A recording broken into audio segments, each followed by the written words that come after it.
بسم الله الرحمن الرحيم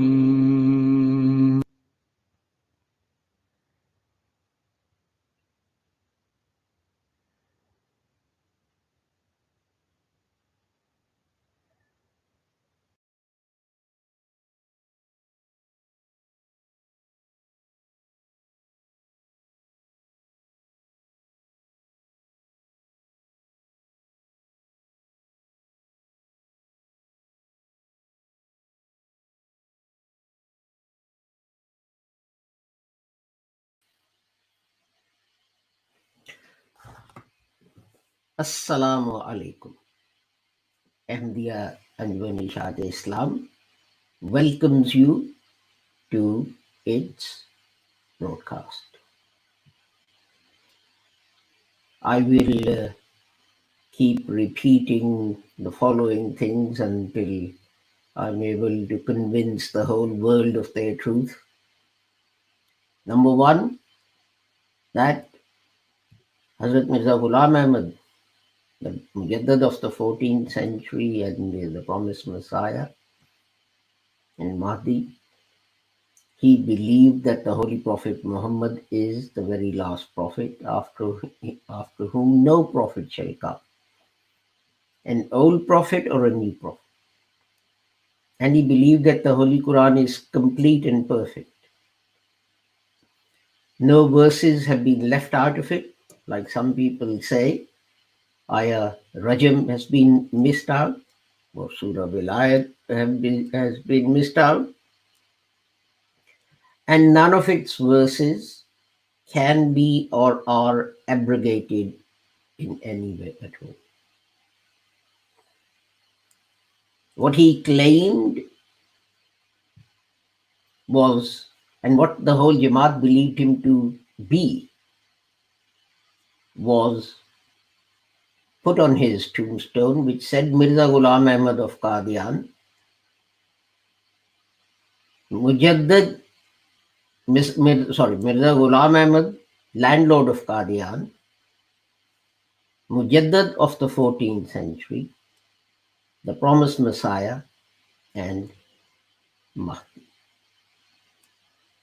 Hazrat Maulana Nuruddin approved this text, he signed it, and it was put on his tombstone. So that was the belief of the whole Jamaat at the time that the promised Messiah died. We are looking at verses of the Holy Quran to see whether there are any new or hidden meanings in those verses. That is not to say that the meanings given in translations are incorrect, but is there further guidance?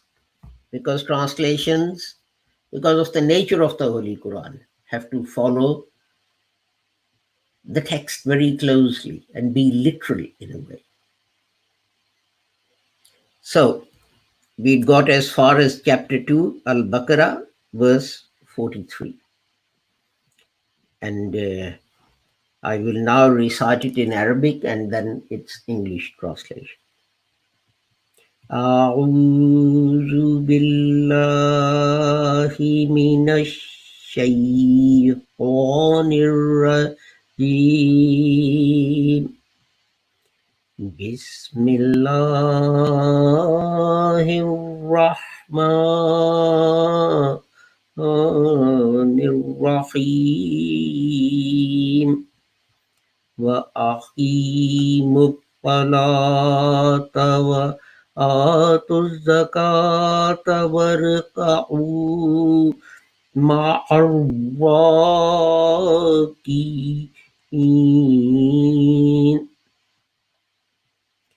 And keep up prayer and pay the poor rate and bow down with those who bow down. This is the normal traditional translation as Hazrat Maulana Muhammad Ali Sahib Rahmatullah Alayh has stated it. Now let us look at various words and see if there are any alternative meanings we can assign. So the first one, well, the first word is wa, which means and. So let's leave that. Akimus salata. Akimu. Its root is kaf wa mi. Kaf wa mi.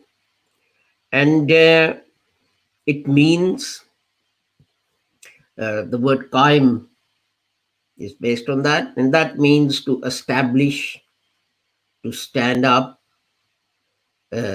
balanced, moderate.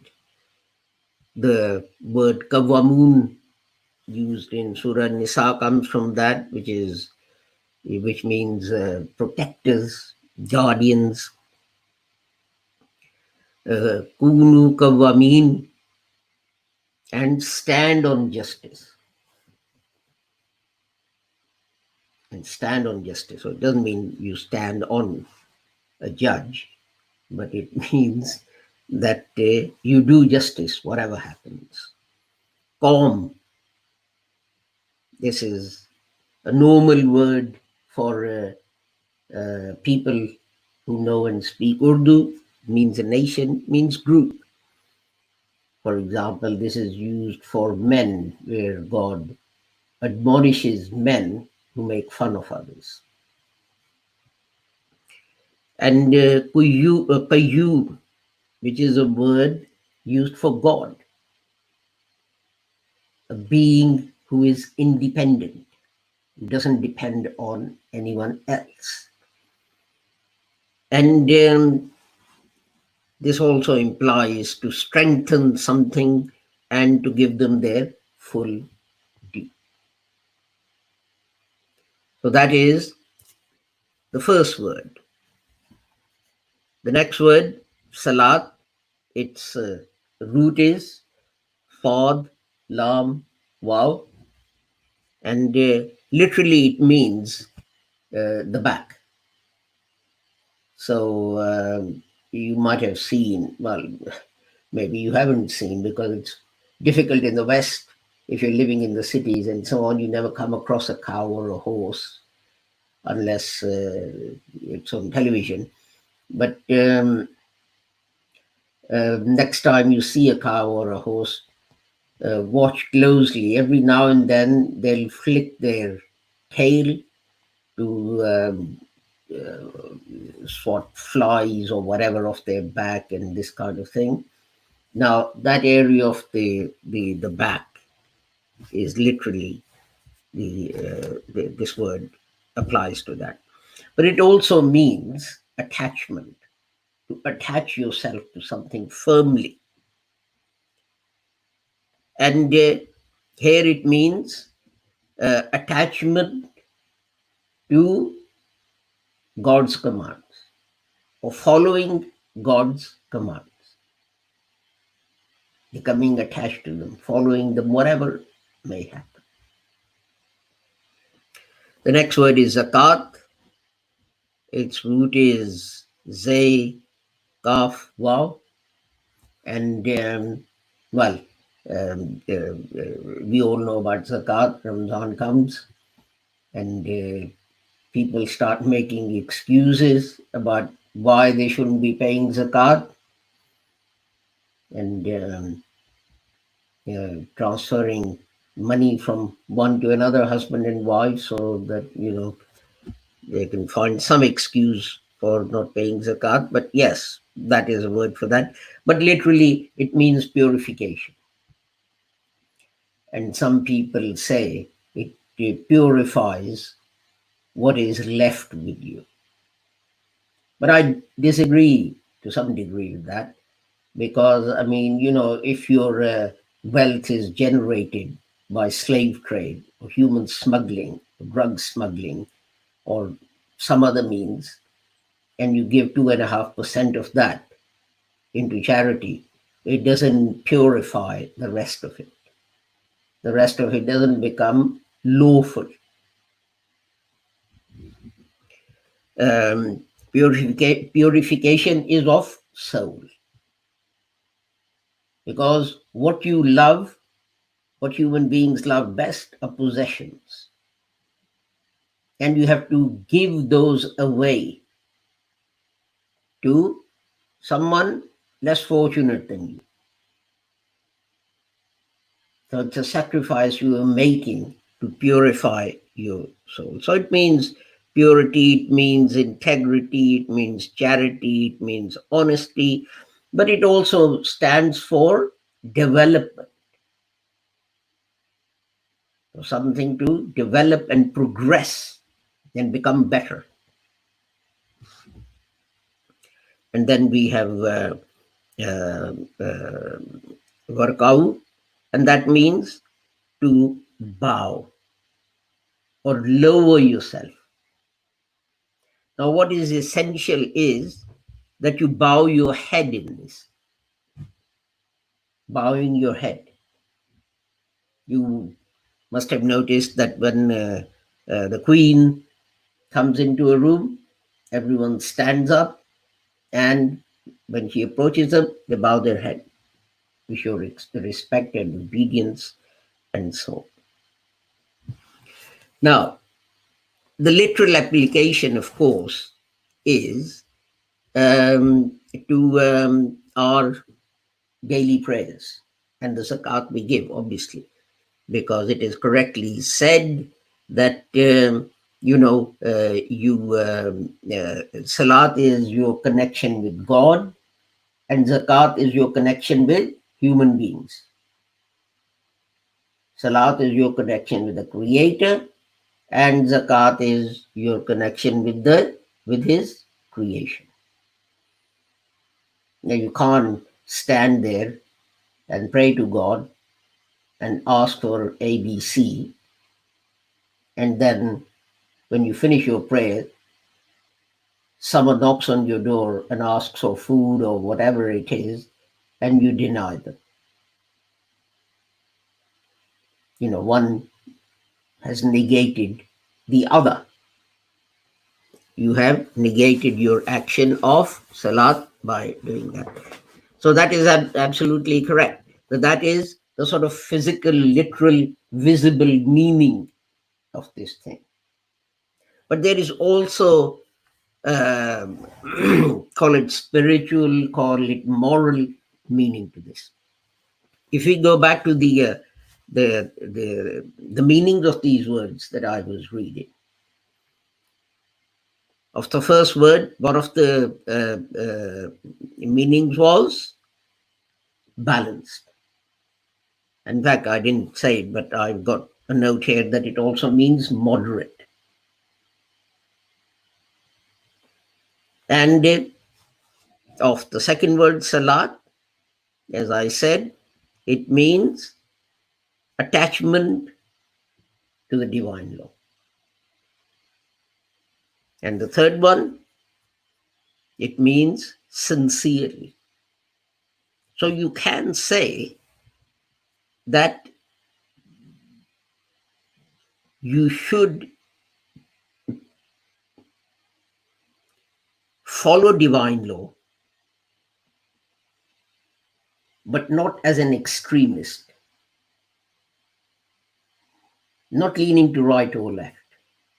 You should be balanced and moderate with people. And you follow the divine law, and you follow it sincerely. As Imam Ibn Kathir says, zakat also means sincerity. So follow divine law,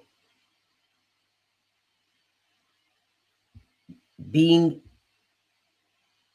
a moderate, follow divine law, not as an extremist, forcing it on others. And if someone doesn't say their salat, taking your sword out and cutting their head off, or if someone doesn't recite the kalima, killing them and so on. So the first word is be moderate. And what's the next thing you do? Be moderate and obey the divine commands. Sincerely. Zakat, according to Ibn Kathir, also means sincere. Obey them with sincerity so that your morals, your soul develops and achieves a higher status. Now, the reason my justification for saying that the beginning means moderation and balance is the last part of this verse, which says, and I'll read the literal translation, which says, and bow down with those who bow down. So be humble. Be humble and be with the humble. Now, as we all know, that people who are extremists are not humble. They're arrogant. They are arrogant. It is their arrogance that leads them to attack people, to kill people, to say, you must do this, or God will punish you and you will burn in hell and this and that and so on. God hasn't given them the right to judge who will go to heaven and who will go to hell and who he will punish and who he will not punish. But in their arrogance, they say this, which negates the last part of this verse, and that is be humble and be with the humble. As the translation, I'll read it out again. It says, and bow down with those who bow down. I translated it as be humble and be with the humble. So you can say that a spiritual or moral translation, or spiritual or moral, perhaps not translation, but a spiritual or moral message of this verse is that be moderate, but always obey Allah's command sincerely, so that your character, your morals, your soul develop to a very high plane. But be modest, be humble, and be with the humble. So I would suggest that this is perhaps the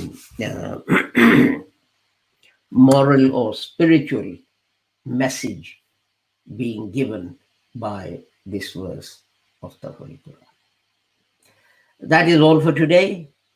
God willing, inshallah, we will meet tomorrow at the same time, which is 19:30 UK time. And until we meet again tomorrow, I pray that Allah keeps all of you safe and sound and free from harm, whoever you are and wherever you are, regardless of your religion or sect or nationality or color or creed or caste or whatever. May Allah protect the whole of humanity. Assalamu alaikum, Khuda Hafiz, and goodbye.